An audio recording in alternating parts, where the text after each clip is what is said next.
slower. Where's how are you, my friend? How are you? Good to see you. So everyone, this is Saldi, who is our costume designer for this. I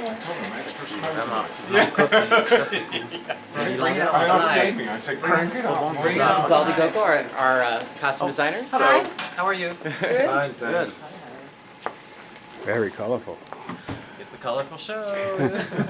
So Zaldi, how many costumes in all for the 63 performers? Well, as I am told, it's 1,200 individual pieces in the show, which is, I don't know how many costumes that equals, but that's the number I'm using.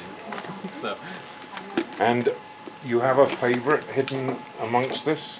I mean, there's actually, I gotta Walk say, us through some of there's these. so many costumes I love. Like, I love, this is some of our new thriller ghouls, and I love them so much with their, like, guts. Cowboy junkies who are on the Mephisto side of the world. They represent the media, you guys.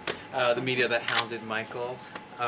We don't hound. No, but Just so And you we're I'm know. not dressed talking like about that. you. Yes, and I'm not talking about you guys, obviously. That was a good line. But you know, it's like you know, a lot of people were asking me about how I pull reference of Michael into the show, and I always say that it's like it's not obvious. It's just very subtle ways. You know, it's like, you know, all of a sudden when I looked at this jacket, I was like, oh my God, this has become my thriller. It's the thriller jacket without it being a thriller jacket. You know, so this is our pole dancer who is Dirty Diana, and she too, I pull inspiration from the videos. Basically, Michael's one of my favorite outfits, Robin, which is the Muse, which you know, her being the ultimate. I used on a jacket for Michael for This Is It, which was going to be for Man in the Mirror. And when he saw these, you know, he loves crystals so much.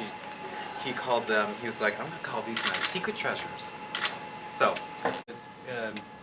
These are like the MJ Whites and MJ Warriors, and they're the ones who are part of the Michael's family, and they are the defenders of the Mephisto world.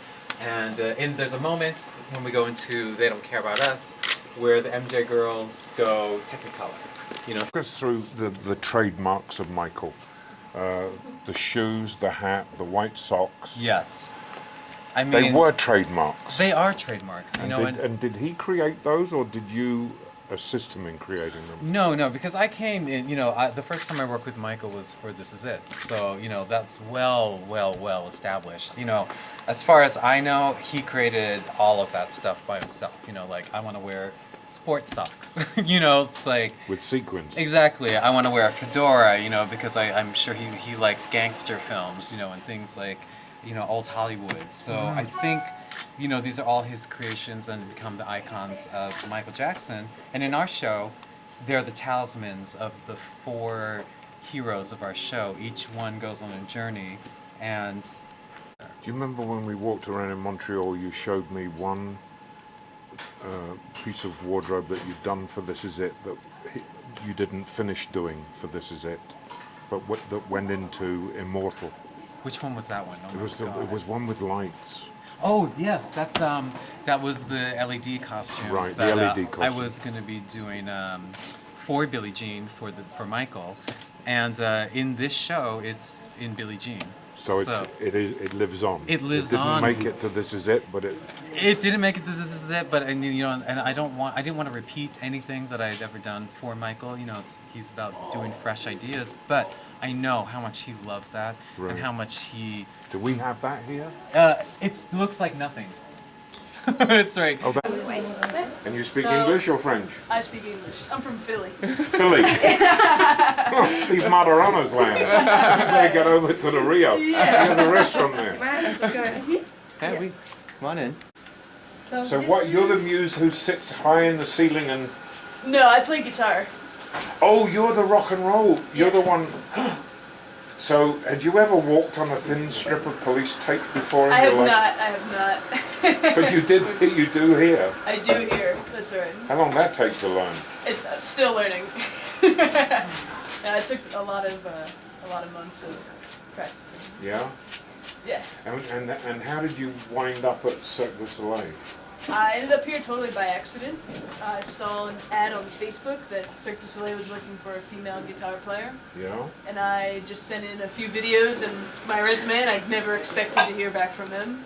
And then they gave me a call and asked if I wanted to be a part of the Michael Jackson show, and I was like, oh my This is god. the greatest break of your life. Absolutely.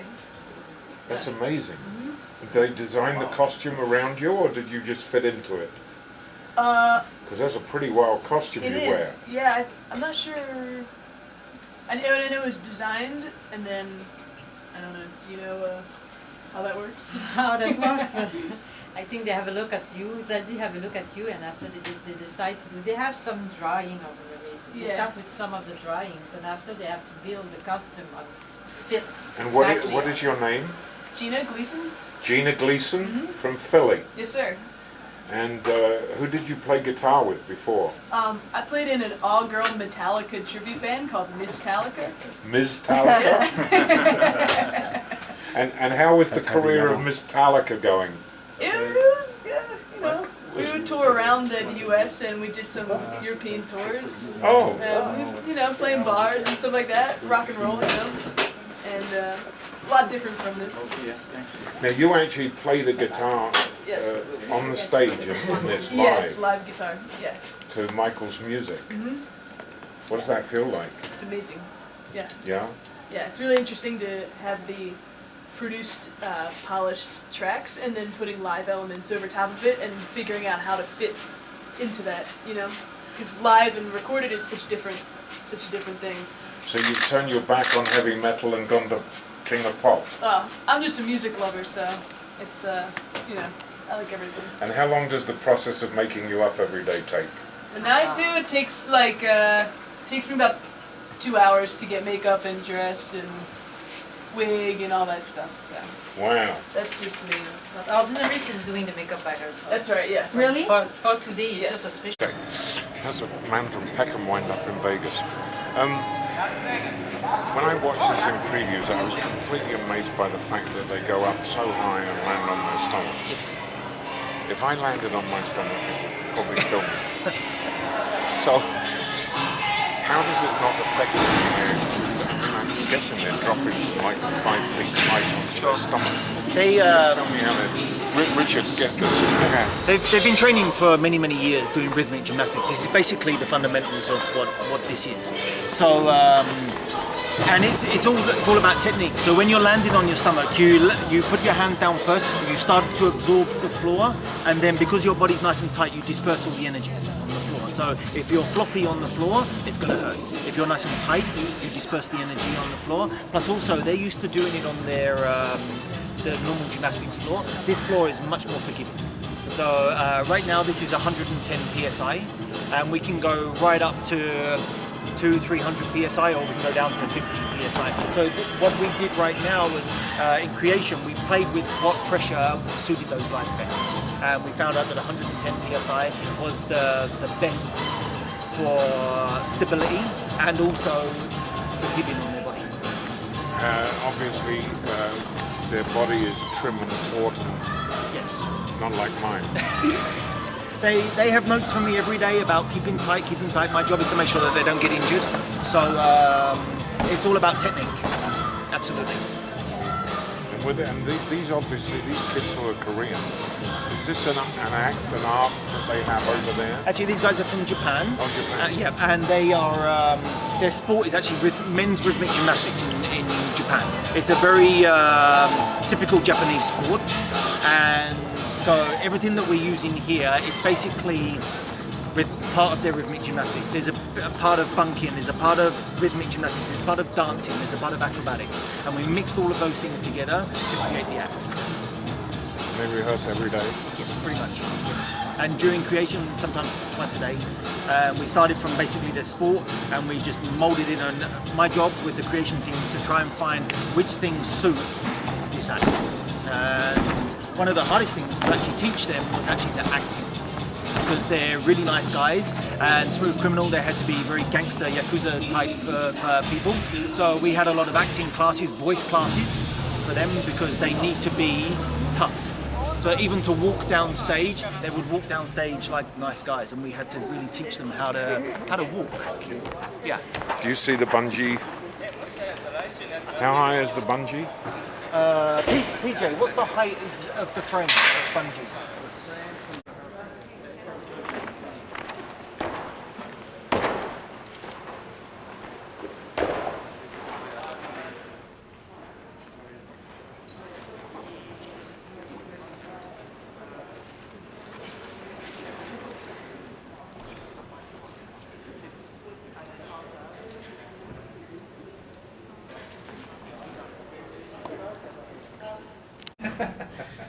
Not all of the show, but the music for the show is generated from this room. And this room is where it all begins. Can you see the show from here? Yeah, usually that television right there is connected to a bunch of different cameras throughout the venue. And our chief operator, Glenn Irwin, he sits here and he runs the show each night. Glenn was also the assistant musical director when we were creating the show, but he stayed on to actually run the show while it's here in Vegas. It's amazing what technology's become. It is, and you know what's funny about technology is I love it. I love what it enables me to do with music, but at the same time, being old school with music, I love the fact that I can make it transparent, so that when the fans come to see it, you forget how much went into making it. And that's the magic. That's something that I've always appreciated about Michael's work, is you don't realize how much is there until somebody walks you through it, because you're so immersed in the emotion of the moment. The photograph is of the two of you.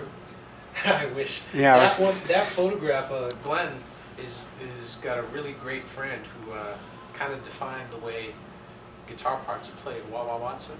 He played guitar at the beginning of Car Wash, Papa Was Rolling Stone. That's why people call the Wah-Wah better Wah-Wah. Well, that's Michael on the right. That's Michael on the right, and if you know Wah-Wah, like I know Wah-Wah, Wah-Wah's a teacher, and it looks to me in that picture like he's telling Michael, look, now when you get up on that microphone, I want you to sing like this, or try that. Wah-Wah's a teacher. Is that in the 1970s, that picture? I would guess that would be, looking at Michael, it Yeah. would have to be the 70s. Yeah. I mean, he's a teenager there. Yep, looks like late teens, early 20s maybe. So can you demo anything for us here? Cannot. Can't, because it would go right through the theatre. It would, yeah, But several tell years us ago. what does the monitor on your left and then the monitor on your right, what are their functions? The functions of both are, it's an A and B system. It's a backup. There's a third backup as well, so that the show is always running and there's always a safety system in there. And programmed in there are 25 #1 hits. To me, Where they're are all the hits. 25 hits hiding? They're all hiding on an encrypted hard drive. And where is that? That's somewhere in a safe, locked up until showtime. Hmm. Really? So what happens is I get all the original multi-tracks from the estate and from Sony Records, Right. and I create the arrangements. And what's cool is that you've actually been to not just Immortal, but to all the steps that we've done with this show. You've seen it in its stages, so when you watch it tonight, because the last time you saw it was what? May 23rd. Oh, great. So when you see it tonight, you'll notice some of the changes that were done, both visually and probably musically. The sound was very clear, very strong, but it's even more defined. And that's what we're able to do with all of this stuff in here. Interesting. So we can't. The show is not with me here. The show is up and running, so it's just Right. the show files that they Are you still connected with Immortal as well? Oh, yes. So I'm you- connected with both because I'm connected with John Brank and the estate. So whenever they need anything, same thing with Cirque. I'm the great people up in Montreal. And so whenever they need anything from me, I'm there for them. So at the moment, Immortal is about to head to China. Are they? Yeah, I thought they were getting ready to go to New they're in Zealand. Taiwan this weekend. Oh, are they? Then they go to Beijing and Shanghai, and then Australia and New Zealand after that. Correct. And then they come back here or go somewhere else. They'll be on the road forever and ever and ever. Yeah, I think so. And this show will be here forever and ever and ever. I hope so. I hope so because it's unique. There's nothing. I've seen a lot of shows around the world, and this one, there's nothing like this at all. Where you get to hear Michael this way, and you get to see somebody like Jamie take a storyline and take acrobat, dance, production, video elements, and combine them in a very unique mix and do something like that. You don't get to see that anywhere else.